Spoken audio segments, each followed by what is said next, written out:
Pemirsa, terima kasih Anda masih bersama dengan kami dalam Berita Papua. Dan bagi Anda yang baru saja bergabung bersama kami, akan kami sajikan kembali 3 berita utama kami di hari ini.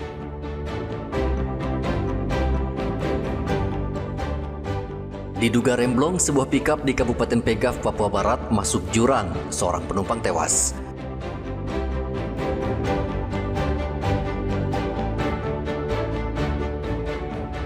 Curi motor seorang mantan narapidana di Merauke kembali ditangkap polisi.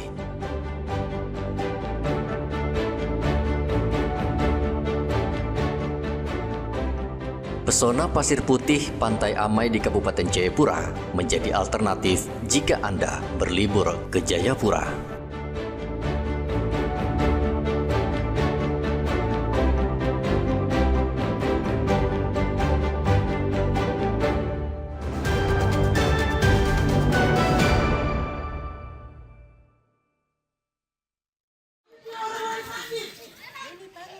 Ratusan warga dari masyarakat adat suku Kawe di Raja Ampat, Papua Barat Daya kembali menggelar aksi damai di lokasi tambang nikel milik PT Kawe Sejahtera Mining.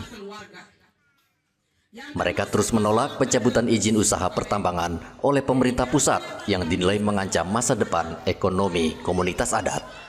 Dalam orasinya, masa aksi menyampaikan kekecewaan terhadap narasi negatif yang disuarakan oleh Greenpeace. Narasi tersebut dianggap menyudutkan masyarakat adat dan memicu sentimen publik terhadap aktivitas tambang yang selama ini dinilai memberikan manfaat bagi kesejahteraan warga. Pihak Greenpeace Indonesia tidak pernah datang menemui kami warga masyarakat adat suku Kawe. Mereka datang untuk mengemas berita bohong. Dikatakan bahwa Papua dan Raja Ampat bukan tanah kosong. Tetapi mereka datang secara diam-diam seperti maling tanpa permisi. Kepada kami sebagai pemilik hak rakyat yang sah. Kenyataannya zona konservasi itu tidak memberikan manfaat apa-apa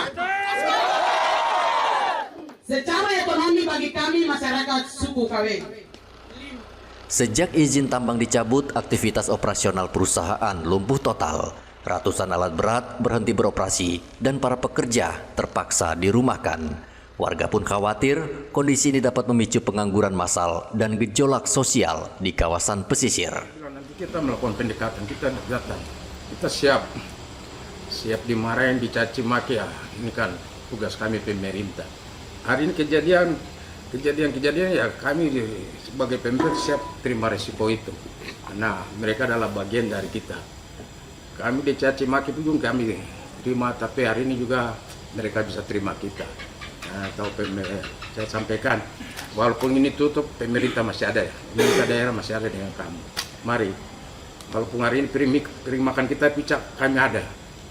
Mari, supaya kita cari solusi untuk mereka. Karena solusi yang mereka mintakan berbagai macam beragam lah. Karakter ini satu maunya ini ya itu harus ikut karena mereka lagi panas ya. Supaya kita tidak inginkan hal-hal negatif terjadi. Aksi yang berlangsung tertib ini menjadi bentuk aspirasi masyarakat adat yang menuntut keadilan dan perlindungan atas hak hidup dan penghidupan mereka. Masyarakat berharap suara mereka tidak dikesampingkan dalam setiap pengambilan kebijakan. 4 perusahaan tambang nikel di wilayah Papua resmi dihentikan operasinya oleh pemerintah pusat.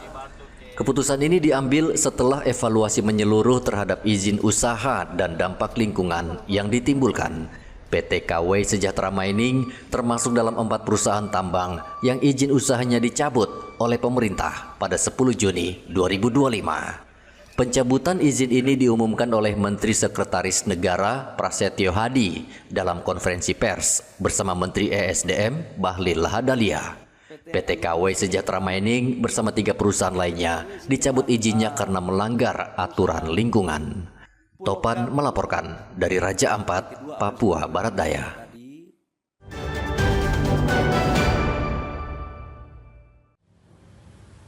Sekelompok warga dari 3 kampung di distrik Tembagapura menggelar aksi unjuk rasa di kantor Yayasan Pengembangan Masyarakat Amungme dan Kamoro atau YP Maka. Demo dilakukan oleh warga dari Kampung Singa, Kampung Arwanop, dan Kampung Singwarop. Mereka mendatangi kantor YP Maka untuk menuntut transparansi terkait kompensasi analisis mengenai dampak lingkungan yang disebut-sebut telah disepakati bersama PT Freeport Indonesia. Unjuk rasa ini dipimpin langsung oleh Ketua Lembaga Masyarakat Adat Amungme, Kabupaten Mimika, Arnold Bianal. Dalam orasinya, Arnold menuntut penjelasan JP Maka mengenai siapa saja penerima dana kompensasi AMDAL karena masyarakat 3 kampung yang terdampak langsung tidak mengetahui keberadaan atau penggunaan dana tersebut. Suku Amungme Kamoro yang atas nama suku Amungme, kamu tanda tangan di luar kesepakatan. Stop! Kamu melihat, kamu punya tongkat ada di mana? Apa di Kampung Singa? Kau punya tongkatnya di mana? Kampung Hoa, kau punya tongkatnya di mana? Kau marga dari mana? Kau lihat diri sendiri baru kau tanda tangan. Jangan asal-asal! Atas namakan lembaga, atas namakan lenasa, kamu tanda tangan. Korban permanen jadi masyarakat, pemilik sesungguhnya. Stop! Arnold juga menegaskan bahwa AMDAL PT Freeport tahun 2023 penuh dengan kebohongan dan meminta pertanggungjawaban dari pihak yayasan. Puluhan polisi dikerahkan untuk mengamankan jalannya aksi. Kabak Ops Polres Mimika, AKP Henry Alfredo Korwa, mengatakan aksi ini berjalan kondusif, namun pihaknya tetap mengantisipasi potensi gangguan keamanan. Usai berorasi, massa membubarkan diri dengan tertib. Namun mereka mengancam akan menghentikan aktivitas di YP Maka jika tuntutan mereka tidak segera ditanggapi. Dari Mimika, Papua Tengah, Igobat Momolin melaporkan.